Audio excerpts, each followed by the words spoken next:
And then another one, which actually has been pretty widely implemented in Terabisi Creek, except here in 9 Mile and Drake. Again, if anyone lives here, please stop mowing right up to the edge of that creek. These riparian buffers, which is basically just leaving an area of vegetation in place in the floodplain in the area immediately around the creek.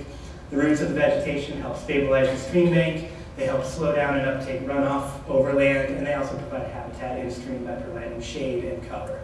And in particular, we want to make sure we do this with native plants which have varied, diverse, and extensive root systems, which makes them excellent at holding the bank together and uptaking nutrients and runoff, as opposed to turf grass, which has very shallow root systems. And you can see the impact of that on the Terabisi Creek. You can see where the bank is starting to slough off and fall in there. That's a combination of that flashy flow and those roots of that turf grass not being adequate to hold that bank together. So finally, I want to just quickly do a 500-foot overview of our regulatory programs and what we do to encourage some of these activities, or in some cases require them. I don't have time to get into the details of every single program we have at the department. This is just intended to be a general overview for you so that you know when it might be time to call us if you saw an activity that was going on that may not meet the requirements of our environmental statutes. It's important to keep in mind we have two kind of broad categories of statutes. Some of them are administered directly by us. These are wastewater discharge permits and some of our wetlands programs, things like that. But we also have statutes that are administered by local governments with our oversight. So in those cases, the actual permitting and compliance would be handled by the county or the city, and we would only step in if they were making updates to their program or there was an issue that they weren't adequately enforcing their compliance requirements. The most common, probably the most powerful, and the one that people tend to think of when we think of the Clean Water Act are the NPDES permits. These are basically permits that are required by anyone who wants to discharge something to a body of water that could be injurious to the impact of, to the health of the creek. That's straight from our Natural Resources and Environmental Protection Act. Persons shall not directly or indirectly discharge into waters of the state a substance that is or may become injurious to any of the following: public health, safety, welfare, basically anything that's bad for the body of water, you can't put it in there. And if you want to put it in there, you need to get a permit from the department, and that permit's going to tell you what you're allowed to discharge and the concentration you're allowed to discharge it in. And those are regulations that are designed to never exceed those water quality values. We wouldn't allow someone to discharge into waters of the state directly in a way that would cause an exceedance that would be harmful to aquatic life. There are monitoring requirements to make sure that the facilities that do this, wastewater treatment plants, industries, are not exceeding those requirements. But it's important to note that this primarily only applies to direct discharges to a body of water. Something that was going on up in the land that we would call a non-point source of pollution that was making its way to the river via runoff, depending on the situation, may or more likely would not be directly regulated by us at Egle. So it's very powerful for what it does, somewhat limited in its scope. We do have a few programs that start to get at least some of these stormwater and non-point source impacts. And they're a little bit more, they've kind of been added in as the Clean Water Act has been amended by the legislature over the years, recognizing that the permitting program I just introduced fell short on a few things. One of them is the management of municipal storm sewer systems, or MS4s. Basically any city, municipality, village, county agency, university, school district in an urbanized area is required to get one of these permits. And this basically lays out the activities that they are going to undertake to try and prevent the impacts of stormwater pollution on the river. So that's a few of those good housekeeping practices like I covered: street sweeping, road salt application, inspection of stormwater management practices, keeping their municipal yards clean, that type of stuff. Additionally, this is where those illicit discharge detection and elimination programs come in that are keeping those illegal cross connections and putting E. coli into the creek. This is how we identify and remediate those, is through these programs. And then finally, probably the most important aspect of the MS4 program is the post-construction stormwater management component.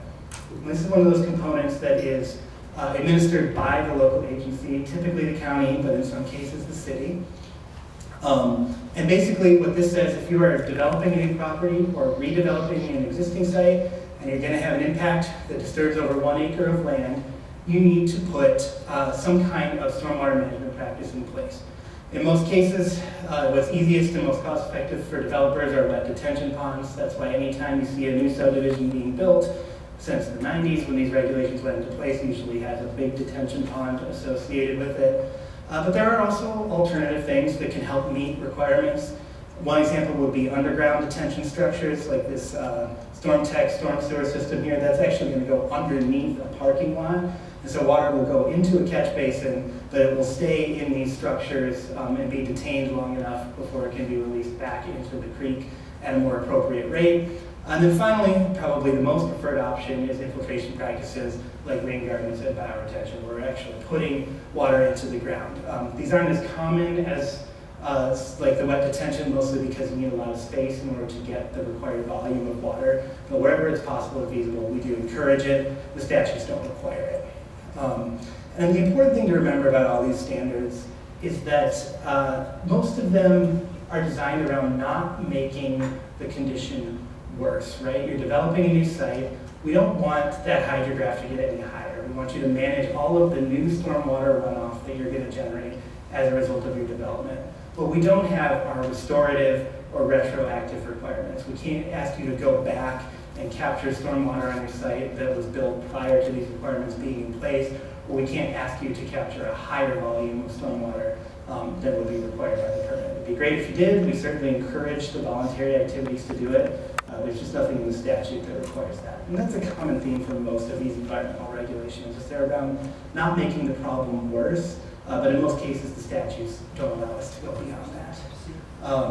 So we also have statutes that protect the resources themselves, the river, the lake, or the wetland. These are administered directly by us. Part 301 regulates inland lakes and streams. It's a joint permit program between us and the U.S. Army Corps, but we do most of the work here in Michigan. This regulates any activities that would directly modify or impact a stream channel. Dredging, filling, placing structures on bottomlands. If you saw something like this, somebody digging in a stream channel with a construction crane, that might be a red flag that, hey, you probably need a permit for that. I should check with Egle and make sure they have one. It's actually a beneficial project. What they're doing is creating a coffer dam to temporarily hold the river while they do some restoration work in the channel itself. But it looks pretty bad if you just walked in on that without knowing that. And it's important to notice that permits are required for beneficial projects too. If you want to restore a stream or you want to remove a log jam with a method that's going to require modification to the bank, that still has to go through the department. So we want to make sure that those are done right and not inadvertently going to impact the stream in a negative way. Similar protections apply to wetlands. Another joint permit program. We here in Michigan are one of only 3 states in the country that actually administer our own wetlands program, and we feel that's important given the value of wetlands here to us, that we have our own ability to define which wetlands are regulated and how we regulate them. Basically, same kind of thing. A permit is required to fill, construct in, dredge, or drain something that is designated as a regulated wetland. Now, this doesn't mean we can prevent those activities from taking place, but it means a permit is required. And through that permit issuance process, we're going to do everything we can to, first of all, make sure developers would avoid a wetland if possible. Where that's not possible, we would ask them to mitigate. So basically that means any wetland you fill in, you've got to restore. If you can restore it on the site, that's preferred. And you have to be able to restore a wetland with a similar type and function. If you can't restore on site, we need you to restore within the same watershed. And you can either do that on your own, or you can pay into what's called a wetland mitigation bank, which is basically a big fund that creates new wetlands in watersheds where wetlands are lost. There are some things that may be permissible without a permit. An example would be routine vegetation management, so things like mowing, managing invasive species. You could even cut down trees in a wetland as long as you weren't disturbing the soils, digging up the roots, things like that. So even though these activities don't require a permit, I do still think that people should be on the lookout for them, just because most people don't go cut down trees in the wetland for no reason. Usually it's a precursor to some kind of intended development, construction, or fill, which would require a permit. So still something to be on the lookout for. But again, if they're just like managing phragmites or something to actually help the wetland, that's not an issue and doesn't require a permit. One of the big questions is it a wetland or not? Is there a wetland on my property? Is somebody filling in a wetland? These are questions that need to be determined either by the department or by a wetland professional.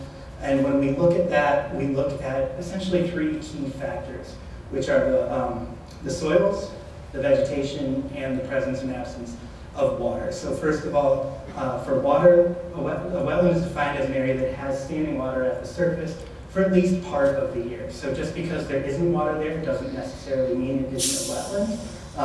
But if it's wet, like if it's a vernal pool, it's wet in the spring, definitely might still be a regulated wetland. Additionally, we look for hydric soils. This example is a peat bog, which is more common in northern Michigan, but another type of wetland. You can see here we have water at the surface, and then if you've ever seen peat, if you've done some gardening or gone blueberry picking, it's that thick, black, dark, organic, from anoxic conditions in the soil. That's indicative of a wetland soil because it's submerged underwater for part of the year. And then additionally, we look for unique wetland plants. So in a bog, we might see a pitcher plant, which is uniquely adapted to that environment. That would very quickly tell us, yes, this is definitely a wetland on the landscape, and permits would be required if there are going to be any impacts. We do have on our website a wetlands map viewer, where we've taken a lot of data and tried to get at where those three factors may co-occur on the landscape. So here's a map of the Terrabusi Creek area, where wetlands may exist. You can see down in the more urbanized parts of the watershed near Merriman and Middlebelt, most of those wetlands have been lost. We don't have existing wetlands on the land. Unfortunately, they were filled in before these regulations were in place. So most of the wetlands we still have, potentially have, tend to follow the stream corridor. But up in the areas in Oakland County and other places, we do still have a lot of existing wetlands that would be regulated under these permits. It's important to note that this mapper isn't an official wetland delineation. It's just a good first pass to decide where a wetland may or may not exist on the landscape. And finally, I wanted to note, because I get a lot of questions about it, there was a recent Supreme Court case, Sackett versus EPA. It changed the federal definition of waters of the United States, and as a result, a lot of wetlands lost federal protection. I just want to make it clear that that has very minimal impact on our definition of wetlands here in Michigan. What is or isn't a regulated wetland according to the state of Michigan has not changed. And so while there might be some more subtle impacts, which we could talk about at another time, just understand that that Supreme Court decision hasn't done anything to our ability of the state to help protect wetlands and their functions. We have similar requirements for floodplains as with wetlands. Floodplain is designed as a land area that will be inundated by the overflow of water resulting from a 100-year flood. These are largely determined by FEMA, and they have available floodplain maps if you're curious to see where floodplains are online. Basically, we divide the floodplain into two components. The floodway, which is where most of the flow occurs in the stream during the flooding event. You really can't develop in the floodway, nor would you want to, because you would lose anything you built. But there are some places where you can develop in the floodplain, though it does require a permit. The bottom line with these permits is that any amount of floodplain storage that is lost as a result of your construction activities needs to be replaced somewhere else. So if you fill in some floodplain, you've got to make a compensating cut somewhere else that will allow the same amount of floodwater to be stored within that floodplain. Much like with wetlands, vegetation management is permissible in a floodplain without a permit, provided it doesn't disturb the soils itself.